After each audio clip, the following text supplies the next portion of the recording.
Hello, j'espère que vous allez bien. Je vous retrouve aujourd'hui pour un petit vlog. Je vous prends de bon matin, il est presque 8 heures. Ça faisait un bout de temps que je m'étais pas levée aussitôt parce que, comme vous l'avez peut-être vu dans d'autres vidéos, étant donné mes problèmes de dos, je dors peu et du coup je suis super fatiguée. Donc le matin, je ne me lève pas avant, allez, 8h30, 9 heures et encore. Et là, je profite de mon canapé un petit peu comme tous les matins. J'aime bien me réveiller en douceur. Il faut pas trop me brusquer le matin, hein. S'il y a bien une chose dont j'ai horreur, c'est de me dépêcher et d'être à fond directement. Ça m'épuise pour la journée.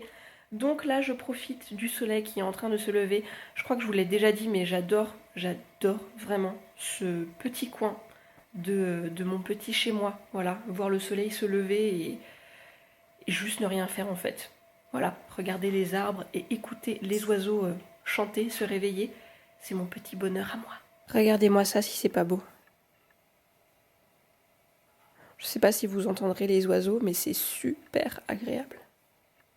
On ne fera pas attention aux carreaux qui sont très très sales et qui n'ont pas été lavés depuis 1 an maintenant, je dirais. Hein, voilà, c'est la tâche ménagère, on va dire, dont j'ai le plus horreur, je pense. Il faudrait vraiment que je m'y attelle. Ça va, Arizona? Salut. En général, c'est un peu la crise, le matin, tôt comme ça. Donc si jamais elle pète un câble, faudra pas vous étonner. Hein. Et là, elle a pas trop de place pour péter un câble. Habituellement, elle fait des allées et venues hyper rapidement sur le canapé, mais là, elle a pas la place. Donc, regardez-moi ça. Ça va?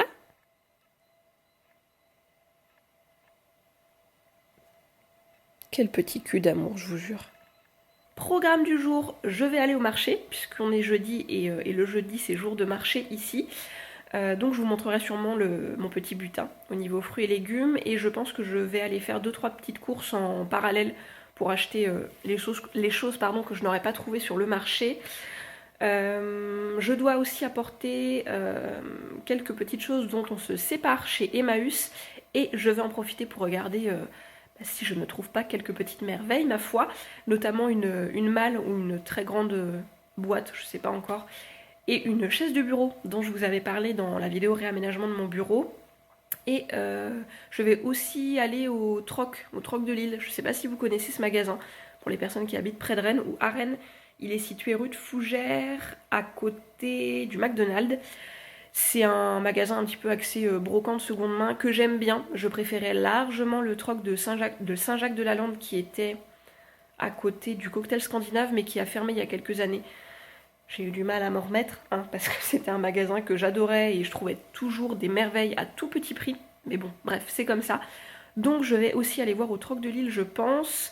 J'ai rendez-vous chez l'ophtalmo pour faire un petit point sur mes yeux en fin d'après-midi, en même temps que mon amoureux, donc on va s'y rejoindre là-bas. Et voilà pour l'extérieur. Et à l'intérieur, j'ai quelques posts Instagram et Facebook à préparer et programmer pour mes missions en freelance, puisque je vous avais dit, hein, je fais du community management. Je viens de sortir de ma douche et je me suis dit que j'allais vous présenter les produits que j'utilise en ce moment dans la salle de bain. Ça fait un bout de temps qu'on n'a pas parlé beauté, donc ça va faire du bien. Pour me laver, comme d'habitude, j'utilise un savon saponifié à froid. En ce moment, je suis avec celui-ci, le gros marron là. C'est le Nuit de cannelle de la petite savonnerie artisanale Louise et moi. C'est un savon à la cannelle et à l'huile végétale de macadamia qui est super doux avec la peau. L'odeur est un petit peu hivernale, ça fait presque Noël, mais écoutez, le printemps a beau être là sur le calendrier, au niveau des températures et du soleil, c'est pas trop ça. Donc ça ne me dérange pas. Je vous prépare un article sur le blog au sujet des savons saponifiés à froid, parce que je pense que ça peut être chouette de vous dresser une liste de toutes les chouettes savonneries artisanales françaises. Alors pas toutes parce qu'il y en a énormément, mais en tout cas de celles que j'apprécie. Et ça me permettra aussi d'évoquer pas mal de petites problématiques, on va dire, autour des savons saponifiés à froid, notamment celle du prix. Parce que je vous avouerai que quand je vois des savons saponifiés à froid à moins de 4 €, moi je ne comprends pas. En fait, et je ne suis pas la seule à ne pas le comprendre parce que j'en ai parlé à plusieurs reprises avec plusieurs savonniers, et ça pose question en fait, en plus de faire du tort aux autres savonniers qui vendent des savons saponifiés à froid parfois moitié plus cher. Je comprends parfaitement hein, que ce soit hyper avantageux pour les petits budgets, Mais de mon côté, un savon saponifié à froid, c'est pas en dessous de 4 euros. C'est minimum, allez, on va dire 4,50 €. Donc voilà, j'évoquerai tout ça dans cet article. Si jamais ça vous intéresse, n'hésitez pas à regarder sur le blog dans les... peut-être pas dans les jours à venir, mais dans les semaines à venir, il sera sûrement publié. Je sens que cette vidéo va être super longue parce que je parle et on ne m'arrête plus, n'est-ce pas, sur les sujets qui m'intéressent. Au niveau des soins, j'utilise toujours la gamme Instant Calm de Paille, dont je vous avais parlé dans une autre vidéo. Le soir, je suis toujours avec le nettoyant tout doux, le tonique et puis mon petit soin huileux maison. Mais là, comme on est le matin, je n'utilise pas le nettoyant. Je nettoie tout simplement ma peau avec un coton et de l'hydrolat. Et en ce moment, j'utilise l'hydrolat de Millepertuis de La Rivière des Arômes, qui est un producteur, récoltant, distillateur de plantes aromatiques à Rozan. Donc c'est dans les Hautes-Alpes, je crois. En tout cas, dans ce coin-là, c'est un producteur qui est distribué sur la boutique en ligne Au Cœur des Racines, qui est une super boutique en ligne. Vraiment, je vous la conseille. Si vous aimez la cosmétique artisanale, fait main en petite série, etc., vous allez adorer, vraiment. Donc, je vais nettoyer ma peau avec ça et ensuite appliquer mon petit soin de jour qui est le sérum Instant Calm de Paille, pareil, dont je vous avais déjà parlé, suivi de mon petit sérum huileux. Ça dépend des jours. Parfois je me contente de ce sérum quand je sens que ma peau n'a pas besoin de plus, et parfois j'applique mon soin huileux derrière. L'hydrolat de Millepertuis, il est parfait pour apaiser et soulager les peaux sensibles, irritées, donc parfait pour Rosa. Et il peut aussi être pris en interne. Et là, il va soulager vraiment le tube digestif, les petites inflammations intestinales, etc. C'est vraiment un super hydrolat. Ce sérum est super agréable à appliquer. Rosa va un petit peu mieux en ce moment, mais j'ai l'impression que ça dépend des périodes en fait. Donc, je sais pas si ce sérum en particulier est efficace ou si c'est ma routine globale qui joue. Je ne pourrais pas vous dire. Bon là, évidemment, je suis un peu rouge parce que... j'ai chafouiné ma peau, n'est-ce pas, en la frottant doucement avec le coton, mais ça va très vite partir. Ensuite, je vais donc me brosser les dents. Et alors là, il faut que je vous présente un dentifrice un peu particulier. Hein. Je vous l'avais montré sur Instagram, j'ai reçu ça de la part du Corner Green de Birchbox. C'est un dentifrice de la marque Le Bon, et c'est un dentifrice un petit peu haut de gamme, je sais plus combien il coûte, mais je ne l'aurais jamais acheté personnellement, je vous le dis. Et en fait, je l'ai utilisé déjà parce que je l'ai reçu, et aussi parce que, attention rebondissement, je me suis rendu compte que le dentifrice qu'on utilisait depuis plusieurs mois avec mon amoureux, à savoir celui à l'aloe vera de Pure Aloe, ne nettoie pas correctement les dents à long terme. Voilà, je suis allée chez le dentiste il y a quelques semaines, je crois que je vous avais même fait un vlog ce jour-là, et en fait, j'avais des... pas des plaques, mais comment vous dire, des espèces de petites taches brunâtres par-ci par-là sur les dents. Et en fait c'était juste du tartre, enfin de la coloration alimentaire, c'est très très vite parti quand il m'a fait mon détartrage. Et mon amoureux a les mêmes taches sur les dents. Donc triste, déçu, hein, parce qu'on l'aime beaucoup. Donc je pense qu'on alternera dorénavant. J'achèterai un dentifrice Pure Aloe et entre deux un autre dentifrice. Je ne sais pas encore lequel, je vais peut-être regarder ça en magasin bio aujourd'hui. Bref, toujours est-il qu'en ce moment du coup, j'utilise celui-ci. Et alors, comment vous dire? Il mousse, mais je n'ai jamais vu ça. C'est peut-être aussi le fait que je n'étais plus habituée au dentifrice qui mousse, parce que le Pure Aloe mousse très très peu et ça me va très bien parce que moi j'ai horreur quand vous vous retrouvez avec une cargaison de mousse énorme dans la bouche. Et alors avec celui-ci, j'ai été servie, hein, parce que la première fois que je l'ai utilisé, j'ai dû mettre, je sais pas, l'équivalent d'un gros petit pois, d'un haricot rouge, on va dire, sur la brosse à dents, et je me suis retrouvée avec une quantité de mousse dans la bouche. C'était infect, mais vraiment infect. Pour vous donner une idée, maintenant, je mets sur ma brosse à dents la moitié d'un petit pois, même pas, vraiment un tout petit peu de dentifrice, et ça suffit largement. Ça mousse hyper densément. Donc je n'ai pas la compo sur le tube et j'ai jeté la boîte évidemment. Donc il faudrait que je regarde sur Birchbox. Je sais pas ce qu'ils ont mis comme tensioactif dedans. Ou alors c'est un tensioactif très doux mais ils ont mis une quantité phénoménale. Parce que ça mousse mais du feu de Dieu. Alors si vous aimez les dentifrices qui moussent, si vous avez le budget pourquoi pas. Mais sinon non, n'utilisez pas ce dentifrice. Pour vous donner une idée, voilà ce que j'ai mis sur ma brosse à dents. Donc vraiment pas grand chose quoi. Hein. Vous voyez la quantité de mouches là? C'est un truc de fou, on est d'accord. Enfin voilà.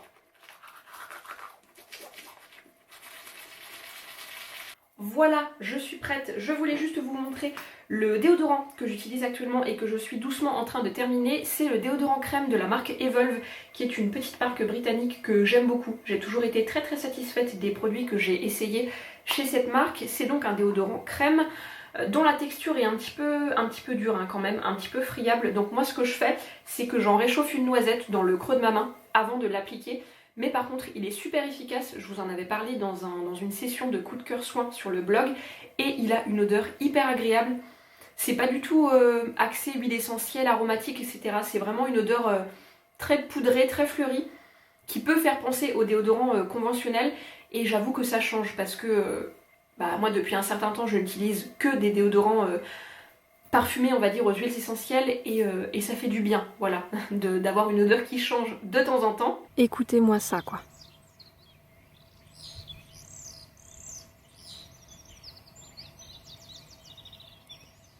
C'est pas la meilleure musique du monde honnêtement.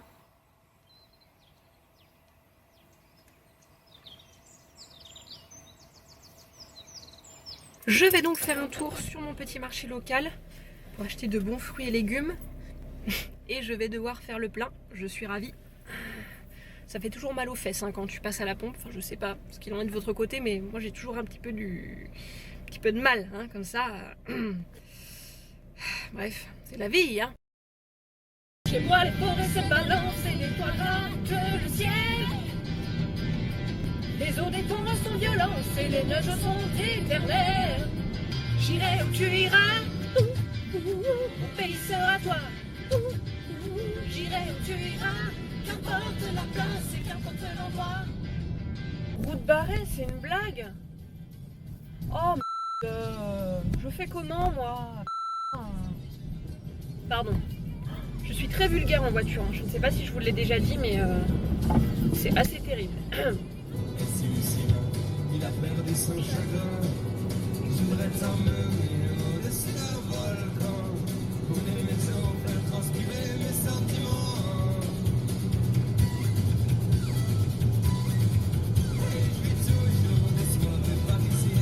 Je viens de rentrer et comme il fait doux et ensoleillé, j'ai mis mes petits semis dehors. Si vous n'avez pas suivi les péripéties sur Instagram, j'ai dû quasiment tout repiquer parce que on a eu un temps dégueulasse. C'est le cas de le dire ces derniers jours et on manquait cruellement de lumière. Du coup tout était en train de filer et de mourir. Donc ça m'a un petit peu déprimée parce que vu le temps que j'y ai passé, ça fait mal au cœur forcément. Donc voilà tout ce qu'il me reste. Mes 2 pastèques qui sont ici peinent vraiment à grandir. Donc j'ai un petit peu beaucoup peur de les perdre quand même. Ici on a des aubergines. Là on a des pastèques que j'ai fait en dernier qui ne sont pas encore sortis. 2 cornichons qui eux ont l'air en forme. Et ici on a les melons à gauche. Ensuite on a plein de tomates. Tomates cerises, tomates cœur de bœuf, tomates Sol Gold, etc. Et juste à côté on a tout ce qui est pâtisson. Voilà. Donc je ne sais pas ce que ça va donner, on verra. Alors, petit retour de marché donc. J'en ai marre. J'en ai vraiment marre des légumes d'hiver, je vous jure, j'en peux plus. Je vous l'ai déjà dit dans une autre vidéo, mais là vraiment j'arrive à saturation. J'ai vraiment bavé devant les légumes qui sont selon moi arrivés bien trop tôt. J'ai vu des tomates, des concombres. Non. J'essaye quand même de consommer un minimum de saison. Non pas que je sois parfaite en la matière. Et consommer ces légumes-là, même si la tomate est un fruit, mais vous m'avez comprise, en avril, en début avril, non c'est pas possible pour moi. Parfois je vois des vidéos, je sais pas, type une journée dans mon assiette ou des vidéos recettes avec des ingrédients qui sont pas du tout de saison et ça me pose question. Alors c'est pas du tout un jugement, chacun fait bien ce qu'il veut et consomme ce qu'il veut, moi ça m'est égal, mais en tout cas de mon côté c'est pas envisageable, voilà. Donc je me contente des fruits et des légumes de saison. Mais en avril, c'est un petit peu compliqué. Il n'y a quand même pas grand chose à se mettre sous la dent. Donc j'ai pris une botte de radis. Je crois que je vous l'ai déjà dit, je consomme les fans en pesto. C'est super bon, je vous ai posté la recette sur le blog, je vous la remettrai en barre d'infos. Un chou-fleur, je pense que je me ferai mon gratin de chou-fleur. Pareil, la recette est sur le blog, ça fait un bout de temps que je ne l'ai pas fait. Donc voilà, on va se régaler comme ça. Pour Arizona, j'ai pris une salade, 2 bottes de persil, madame va être contente, et du céleri branche qui est par ici, voilà, qui est bien vert, parce que je ne sais pas ce qui s'est passé avec le céleri branche ces dernières semaines, je n'arrivais pas à en trouver du bien vert. Toutes les feuilles étaient jaunâtres, pas top quoi. Alors que voilà, là j'ai trouvé du bien vert, donc madame va être contente. J'ai pris 3 radis noirs pour refaire mon velouté chéri d'amour avec donc, des radis noirs, de la pomme de terre, etc. C'est un velouté qui est hyper crémeux. D'ailleurs vous avez été plusieurs à le préparer chez vous et à m'en faire un retour hyper positif. Et ça me fait toujours plaisir de vous proposer des recettes qui vous plaisent. Donc merci beaucoup. Et j'ai donc repris des poireaux. Ça ne me donne même pas envie, c'est pour vous dire. Parce que j'en ai tellement mangé cet hiver, j'ai l'impression de n'avoir mangé que ça et des carottes quoi. Et s'il vous plaît, courgettes, venez vite. Hors fruits et légumes, j'ai pris un petit pain aux noix, toujours chez Fagos et Froment, je vous en ai déjà parlé dans d'autres vidéos, donc je vais pas vous refaire le topo. C'est un pain que j'aime beaucoup. La croûte est très très dure, donc on peut être surpris et se dire qu'il est beaucoup trop cuit. Mais en fait c'est très très moelleux à l'intérieur et celui aux noix est vraiment mon préféré, il est super bon. C'est l'heure du déjeuner et voilà mon assiette. Super simple et typique des jours. J'ai pas le temps et j'ai pas envie, j'ai la flemme de faire à manger, voilà.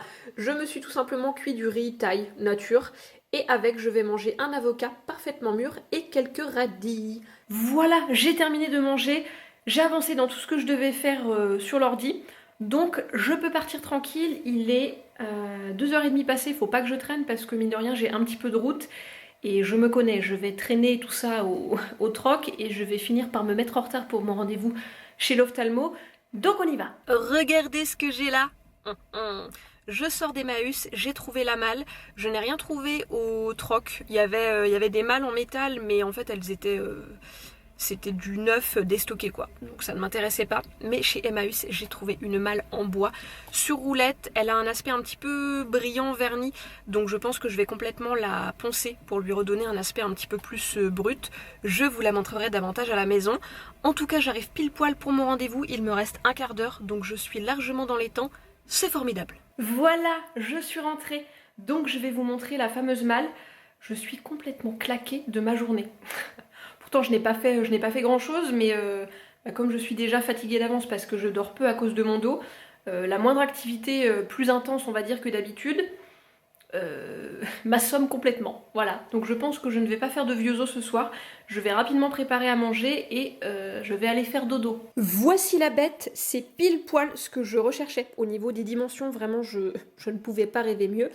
Au niveau de la matière, j'hésitais entre le bois et le métal. Pour le métal, je pensais par exemple à une ancienne cantine militaire. Finalement, je suis tombée sur celle-ci et ça me convient très très bien. Comme je vous l'ai dit tout à l'heure, elle a une finition un petit peu brillante. Je ne sais pas si vous le verrez. Donc je pense que je vais bien la poncer pour lui redonner un aspect un petit peu mat. Elle est sur roulette, je ne sais plus si je vous l'avais précisé. Donc c'est juste parfait parce qu'elle sera hyper facile à déplacer du coup. On a une petite poignée ici, voilà, pour la traîner. Vraiment très très belle affaire. Je l'ai payée 10 €. Je trouvais que c'était vraiment un très bon prix parce qu'elle est quand même en super état. Pour tout vous dire, je me demande même si c'est pas une malle qui a été faite maison, entre guillemets, par un papa ou un papy bricolo. Voilà, parce qu'on voit que les finitions sont un petit peu artisanales. C'est pas péjoratif hein, quand je dis ça. Mais ouais, je serais pas surprise que ce soit une malle qui a été fabriquée maison. Je sais pas trop si je vais la repeindre. Je vais voir quelle teinte elle va avoir une fois qu'elle sera correctement poncée et peut-être que j'ajouterai uniquement une couche d'huile de lin pour bien la protéger. Dans tous les cas, je vous tiens au courant. Juste avant de partir de Rennes, je suis passée au Carrefour Alma pour voir s'ils avaient un petit peu de nouveautés au rayon bio, en particulier du côté des produits véganes. Alors je déteste ce magasin, genre vraiment, en particulier depuis qu'ils l'ont refait. C'est l'antichambre de la surconsommation à outrance, ça me dépite. Voilà, les mecs te vaporisent même du parfum à chaque entrée. Voilà, c'est le marketing olfactif, tout ça, enfin bon bref. On ne va pas s'étaler sur le sujet. Toujours est-il que j'y vais de temps en temps parce que ils distribuent quand même pas mal de choses chouettes et je crois que j'ai découvert un truc. Genre on tient un truc phénoménal, il faut absolument que je vous partage ça. Juste avant que je vous parle de ce fameux truc, suspense, suspense, je vous montre les 2-3 petites choses que j'ai achetées. J'ai pris du fromage à tartiner de la marque Nature et Moi, j'avais pas du tout été convaincue par leurs tranches et leurs blocs, mais je n'ai jamais goûté leur fromage à tartiner, donc je me suis dit que j'allais quand même lui donner une chance. J'ai pris 2 yaourts, les petites pousses, fait des infidélités au yaourt Andros que j'aime tant, mais je n'ai pas goûté cette saveur en fait au citron. Et je crois que je ne l'avais jamais vue en magasin. Donc je vais goûter, je vous en donnerai des nouvelles si ça vous intéresse. Et puis j'ai pris ça. Alors c'est typiquement le genre de produit qu'on consomme assez peu à la maison, mais de temps en temps, voilà. Ça nous fait plaisir. C'est assez bon, vraiment, c'est la marque Céréales qui fait ça. Et ça ressemble vraiment à des cordons bleus conventionnels, on va dire. On achète ça peut-être, allez, 3-4 fois par an. Alors, pour les personnes qui traînent régulièrement, on va dire, au rayon bio de Carrefour ou d'autres enseignes, hein, parce que je crois que ce n'est pas une exclusivité Carrefour. À vérifier, parce que j'ai pas été regarder chez d'autres enseignes. Vous avez probablement déjà croisé la marque Tibio, qui propose des purées d'oléagineux, amandes, noix de cajou, sésame et des pâtes à tartiner. Et l'une d'entre vous m'a envoyé un petit message il y a quelques semaines, peut-être même mois, pour me demander si j'avais fait attention à cette étiquette des produits Tibio, et notamment à l'entreprise. J'ai donc vérifié aujourd'hui parce que j'en avais toujours pas eu l'occasion, et là, que vois-je? Je pense que vous le voyez, hein, juste en bas, ici, là, c'est écrit Jean Hervé. Alors évidemment, quand je suis tombée sur cette pâte à tartiner noisette, noix de coco, j'ai pensé, je suis sûre que certaines personnes l'ont là, hein. Je vous vois au fond, Cocolo. Évidemment, d'autant que je ne le trouve plus dans les magasins bio dans lesquels je vais, et ça m'agace parce que c'est une pâte à tartiner de foufou. Je l'ai donc acheté, et juste avant de vous tourner ce plan vidéo, par acquis de conscience, je suis allée voir sur le site de Jean Hervé la composition du Cocolo. Elle est identique. Genre identique de A à Z, ce sont les mêmes pourcentages.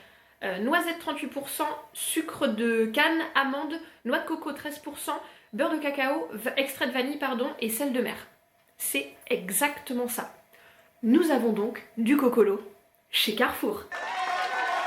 Il y a sûrement des gens parmi vous qui sont en train de se dire oui, enfin on n'en a rien à péter en fait, hein, ça nous fait une belle jambe, mais moi je trouve ça absolument formidable, hein. Sachant que je ne trouve plus personnellement de Cocolo dans les magasins bio dans lesquels je vais, savoir qu'il y en a chez Carrefour un petit peu masqué comme ça, hein, avec une autre marque et une autre étiquette, ça me met en joie, littéralement. Que me reste-t-il à faire désormais?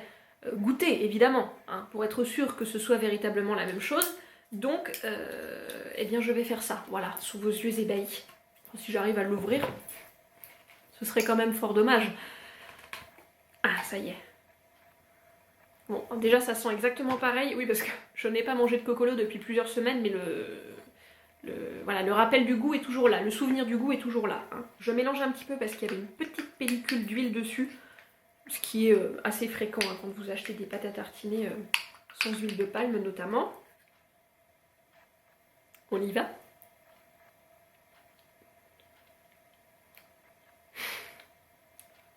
C'est du Cocolo. Vous n'imaginez même pas à quel point ça fait du bien d'en remanger après plusieurs semaines d'abstinence, rendez-vous compte! Pour les personnes que ça intéresse, il y avait aussi une version caroube chocolat, je crois, qui est à coup sûr la carouba de Jean Hervé. Au niveau du prix, j'ai payé ce pot 7,10 €. Le Cocolo sur le site Jean Hervé est au prix de 7,10 €. Donc c'est strictement la même chose, mais avec une étiquette différente et vendu chez Carrefour du coup, donc peut-être plus accessible à certaines d'entre vous. Je remercie vraiment la personne qui m'a envoyé ce petit message il y a quelques semaines. Je suis désolée, j'ai complètement oublié ton prénom ou ton pseudo, parce que c'est un petit peu la découverte de l'année, hein, je pense. Tant qu'on est dans les pâtes à tartiner, je voulais vous montrer celle qu'on déguste en ce moment à la maison. C'est la véritable pâte à tartiner bio noisette et chocolat noir de la marque Bovetti. Un gros pot comme ça de 350 grammes. J'en avais entendu beaucoup de bien et même vous avez été plusieurs à me la conseiller. Et alors elle est bonne, c'est vrai, mais c'est pas notre préférée. Comme quoi les goûts et les couleurs c'est hyper variable. Elle est, voilà, elle est comme ça. On la trouve un petit peu dure en fait de notre côté, pas assez crémeuse. Et elle est un petit peu, comment vous dire, un petit peu granuleuse. Comme si le sucre n'était pas assez, assez lié finalement avec le cacao, etc. Elle est très très bonne, hein. Mais pour le prix, honnêtement, on s'attendait à un petit peu mieux. En comparaison, on a préféré la Mamie Bio qu'on a mangée juste avant celle-ci, Puis évidemment, je pense que notre préféré de toute la vie, en tout cas pour l'instant, parmi toutes celles qu'on a essayées, reste le Cocolo. Parce qu'il n'y a pas de chocolat dedans, mais l'association noisette, noix de coco, c'est à se rouler par terre. Vraiment. Sur ces paroles gourmandes, je vais vous laisser et je vais arrêter ce vlog ici. J'espère que cette vidéo blabla vous aura plu. Je vous embrasse et on se retrouve bientôt. Salut!